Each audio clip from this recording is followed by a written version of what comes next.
back on the scrapper. So get the rest of this cross member off today. So again, what I've done here, I've cut a strip down here. I do have a plasma cutter, but I borrowed it to my mate. Otherwise I would have got plasma all the way around here, basically to leave this strip.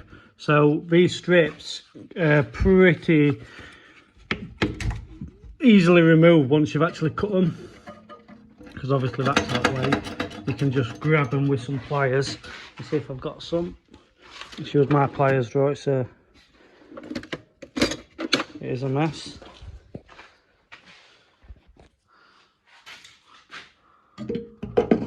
You can just, if there's any like remaining bits of spot weld, you just wiggle it. Mugging me off here, isn't it? Absolutely mugging me off. Light's gone. But yeah, you can just wiggle it and you see it pulls it off. So it's obviously this. Oh, here we go. It is a bit hard, you know, we're doing it one-handed. But yeah, just a case of cut and wiggle. They do normally just break. You normally can start from one end to the other, but I would have waited until I got all this cross member off. So I've got to run around the back now. Let's get most of this off, and hopefully we'll get the rest of the shite off. I have made the cut where I'm going to cut this side as well, and unpicked all this. Fixed my compressor as well, so we're literally using the air chisel. That is a godsend. And I promise guys, I'm going to have a clean up today, because my cupboards fell down, everything's fell down. It's just a tip, so tidy up today. Powder coaters have rang up. I've got a lot of bits for my Subaru down at powder coaters, so I'm going to go pick them up today and hopefully get all the bushings out the arms. And when I go to pick the powder coating up, I can drop a load in. That's the plan. So a bit awkward this side, so I'm just managing to gently just wiggle it and just put a bit downwards pressure, because if there's any bits on, I don't want to pull too hard because it tears it. You see it broke that last spot weld. So we're on to the last one now. And I do have a bit of metal where I couldn't get it in with grinder. So you see it's left it pretty nice, so I just have to hammer and dolly that as it's coming, but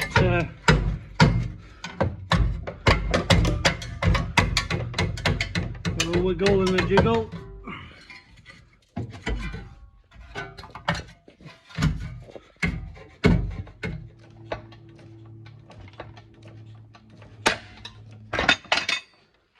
So I had to admit defeat on that until I've got a plasma cutter, so I'm going to have to get that back off me mate. So with powder coating being ready, start to push bushes out the arms. As you can see, Mitsubishi Evo, the crack. So as soon as I start pushing that one cracked. So we'll clean all that and TIG weld that back up. They are getting poly bushes, so it should be fine. But yeah, I've cut the back end bit off that just so it sits a bit better in the press. And yeah, it cracked on with that.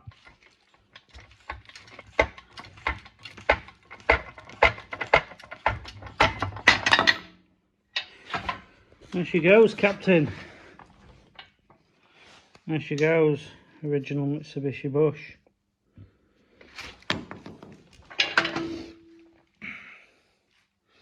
Yeah, have to clean that and get that tigged. All this black underseal shite on here as well, I'll be getting all that off as well. Rough cunts. It looks like there I need some new ball joint. Feels alright, just need some new boots.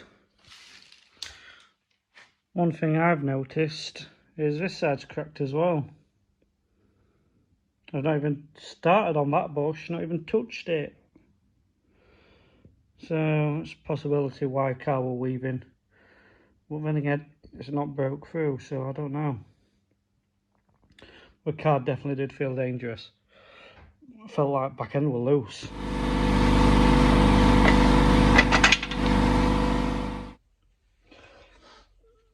What work is this? Well guys, with deepest condolences, today I'm going to have to say goodbye to one of my very best friends. served me well. We've had a good few years together. Died. She's finally died. So if Trevor, you're watching this, you'll understand how deeply I am. There's a lot of people know this is my favourite tool. With the recip saw. So I just started to air hammer these outer shells out, and it died. It died on me. So here's the new baby.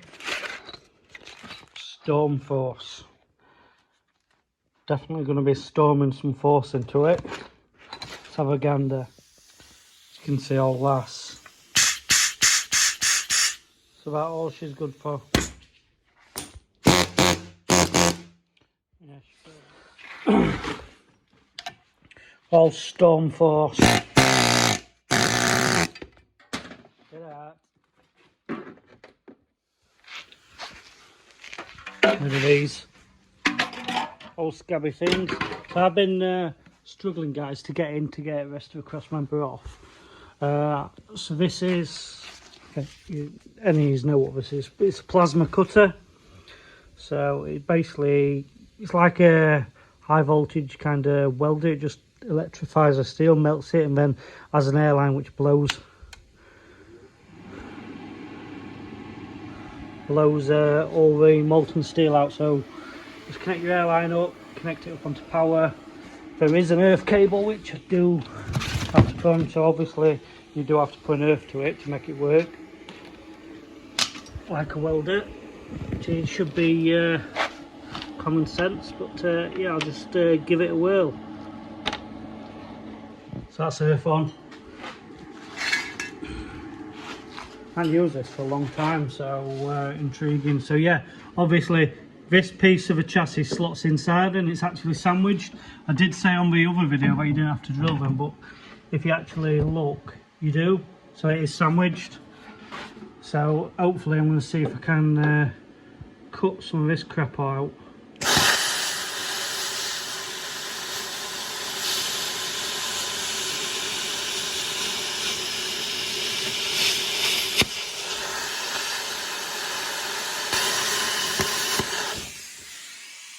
See there, look, saves having to mess about with grinder. And obviously you have post cools the tip down, or so I believe it does anyway. So yeah, as you can see, I can't go in. So the idea is, let's cut all the excess crap out all the way around, and then it should just leave a little strip for me to work out and get out. Because when you get in under here into this box section, as you can see, there is literally only so far that you can actually get in with a grinder, while this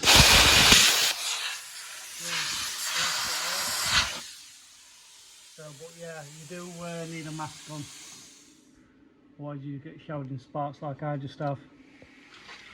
So I have plasma cut all the way around, and then obviously the slitting disc, I want to keep that nice from the join.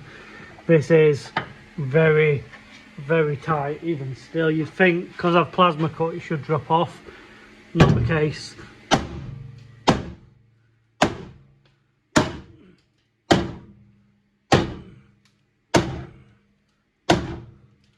You see, it's starting to come now, so there's obviously a couple of straggle bits, so I'll pull it and see where it's still attached. So you can see, look, where it's coming off. It's just still attached. It's obviously still attached slightly to here, as you can see, because that bit's moving, but it's all broke off the spot well, so I'm not really that fussed. So I'm going to do, I'm just going to keep wiggling it and gently wiggle, and it will come. It will come. So I did go back in and plasma cut a few bits, so hopefully she'll come. Yeah, just stuck on that inner piece, as you can just see that. So it's actually come, so I will.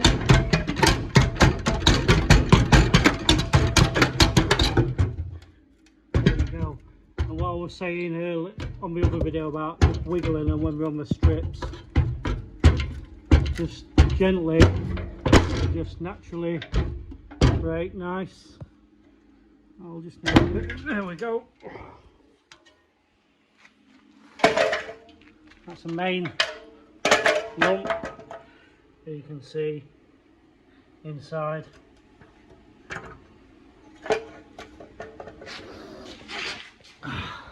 That leaves me up to the section I'm going to cut.